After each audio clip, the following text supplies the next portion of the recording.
মন্টু ছন্টু মন্টু ছন্টু মন্টু।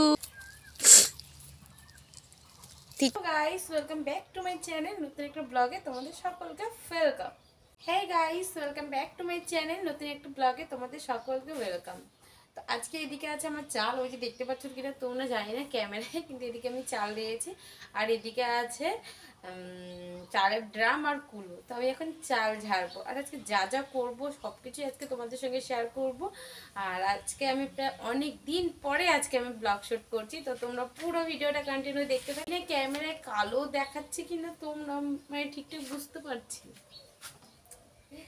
তো এই যে কুলো আর এই যে ড্রাম, আমি এখন চাল ঝাড়বো। আর আমি কিন্তু এগুলো আগে কখনো করিনি, বাট নিজস্ব সংসার করতেই হবে, না পারলেও তো চেষ্টা তো করতে হবে। তো আমি চেষ্টা করবো, আর যেমন পারবো তেমনই করবো। তো চলো সঙ্গে থেকে পুরো ভিডিওটা কন্টিনিউ দেখতে থাকো।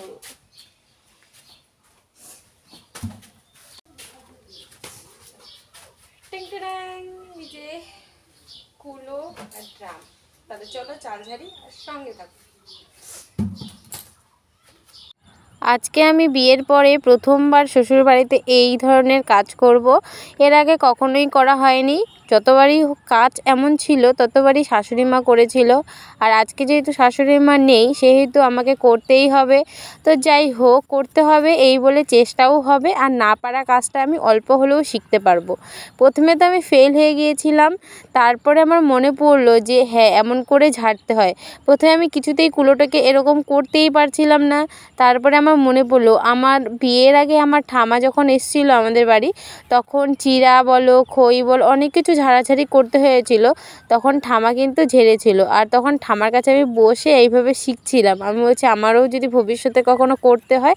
যাই হোক, তখন তো ঠামা করেছিল, তখন দেখেছিলাম, আর আজকে ফাইনালি সেটা আমার কাজে লেগেই গেল।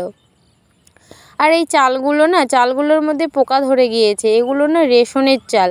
আমার শ্বশুরমশাই রেশনের চাল আনে না, তো সেদিন আবার কি হয়েছে নিয়ে এসছে। আর এগুলো না আমরা বলো হঠাৎ তো খাচ্ছি, আবার ছাগলকেও রান্না করে খাওয়াচ্ছি। মানুষও খাচ্ছি অ্যাকচুয়ালি, ছাগলকেও খাওয়াচ্ছি। যাই হোক, তো চালটা আমি রোদ্রে দিয়েছি, কারণ পোকাটা যেন ঝরে যায়, মানে সরে যায়। তো পোকা চলে গেছে, বাট কিছু পোকা এখনও আছে, তো ঝাড়তে হবে। আর আমার কাজ করার সময় এদিকে আবার গ্যাসের পাইপ ঠিক করতে চলে আসছে। অ্যাকচুয়ালি ওই যে কত বছর হয়ে গেলে সেই গ্যাসের পাইপ আর রাখা যায় না, তো সেই কারণেই আমাদের গ্যাসের পাইপটা চেঞ্জ করতে এসেছে। আর আমার মতো কে কে পারতে না বিয়ের আগে, অথচ বিয়ের পরে তুমি সব কিছু শিখে গিয়েছো, তারা একটু কমেন্ট বক্সে কমেন্ট করো। একটা মেয়ে বিয়ের পরে নিজেকে সব দিক থেকে অনেক রকমভাবে পরিবর্তন করে। যেমন দেখো আমাকে, আমি আগে পারতামই না, আর কখনো ভাবিও নাই যে বিয়ের পরে আমি শিখে যাব। তো দেখো ফাইনালি আজকে আমি শিখেই গেলাম।